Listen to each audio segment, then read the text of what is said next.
The Steele dossier, a reckoning the central allegations that Trump conspired with the Kremlin to win the 2016 election and that Russia had compromising information on him, were given a veneer of credibility because they originated from a retired British spy, Christopher Steele, who had a solid reputation. But 5 years later, the credibility of the dossier has significantly diminished. A series of investigations and lawsuits have discredited many of its central allegations and exposed the unreliability of Steele's sources. They also raise serious questions about the political underpinnings of some key explosive claims about Trump by shedding new light on the involvement of some well-connected Democrats in the dossier, and separate efforts to prod the FBI to investigate ties between Trump's campaign and Russia. These revelations have triggered a reckoning around the Steele dossier, particularly in the wake of two recent indictments secured by John Durham, the special counsel appointed during the Trump administration to investigate the FBI's Russia probe. Durham alleges that Steele's primary source, a US-based foreign policy analyst, repeatedly lied to the FBI about where he got his information. To be clear, multiple U.S. government inquiries uncovered dozens of contacts between Trump campaign associates and Russians, which have since been acknowledged. The candidate himself and his closest advisors even welcomed the Kremlin's interference in the election. Still, none of it added up to the collusion suggested in Steele's memos. Democrats' hidden hand revealed Trump swiftly rejected Steele's claims and said a group of opponents put that crap together. Nearly 5 years later, it's clearer than ever that he wasn't too far off about the origins of the dossier.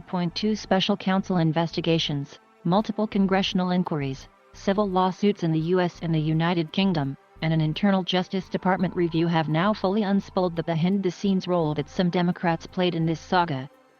They paid for the research, funneled information to Steele's sources, and then urged the FBI to investigate Trump's connections to Russia.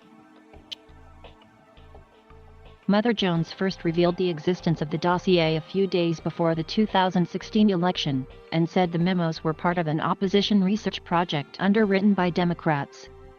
Nearly a year passed before the full truth came out about the financing. The money flowed from Hillary Clinton's presidential campaign to law firm Perkins Coie, to the research company Fusion GPS, and then ultimately to Steele, who got $168,000. But Democratic involvement in Steele's work was much deeper than previously known.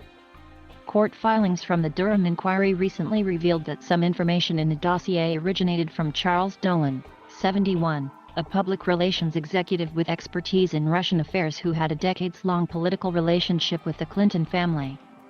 He has not been accused of any crimes. Federal prosecutors said Dolan was in regular contact in 2016 with Steele's primary source Igor Danchenko, 49, a Russian citizen and foreign policy analyst who lives in Virginia.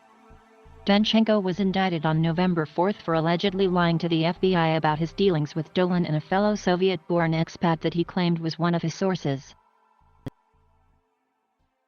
For the past 5 years, those with an agenda have sought to expose Mr. Danchenko's identity and tarnish his reputation while undermining U.S. national security, Shamil said. This latest injustice will not stand. We will expose how Mr. Danchenko has been unfairly maligned by these false allegations. The indictment indirectly connected Dolan to the infamous claim that Russia possessed a compromising tape of Trump with prostitutes in Moscow, which became known as the P tape. According to the Danchenko indictment, in June 2016, Dolan toured the Ritz-Carlton suite where the alleged liaison occurred, and discussed Trump's 2013 visit with hotel staff, but wasn't told about any sexual escapades. It's still unclear where those salacious details that ended up in the dossier came from. Dolan was also indirectly linked in the indictment to still unverified claims about Russian officials who were allegedly part of the election meddling. The indictment also suggested that Steele's memos exaggerated what Dolan had passed along to Danchenko. The indictment also says the dossier contained a relatively mundane item about Trump campaign infighting that Dolan later told the FBI he actually gleaned from news articles. Prosecutors say Dolan even lied to Danchenko about where he got the gossip, by attributing it to a GOP friend who was a close associate of Trump. An attorney representing Dolan, Ralph Martin, declined to comment for this story because his client is a witness in an ongoing case. Durham explicitly stated in the Danchenko indictment that the Clinton campaign didn't direct and wasn't aware of Dolan's activities regarding the dossier. Clinton has said she only learned about the dossier when it was posted online, 2 months after the 2016 election. Senior Clinton campaign aides also said they found out about Steele's work from press reports. Clinton's allies prod the FBI. The Danchenko indictment raises new concerns about the circular nature of portions of Steele's work, and how it fit into a larger effort by Democrats to dirty up Trump. Clinton's campaign funded the project, and we now know that much of the material in Steele's memos ended up being mere political gossip. Steele then sent his explosive but unverified findings to the FBI and State Department.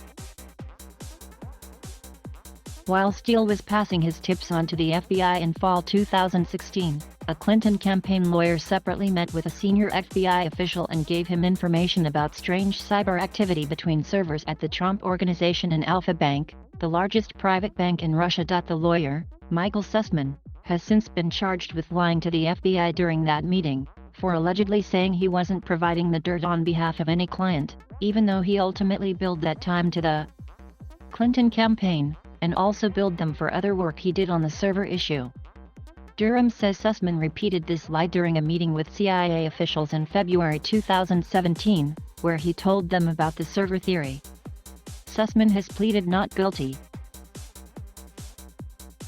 The indictment says Sussman peddled the same material to a Slate reporter, who published a story right before the election. The story said reputable computer scientists uncovered unusual activity between servers belonging to the Trump Organization and the Moscow-based Alpha Bank, suggesting a secret back channel. The Trump Organization and Alpha Bank both denied there was a back channel. The FBI investigated the underlying data and ruled out any improper cyber links by February 2017.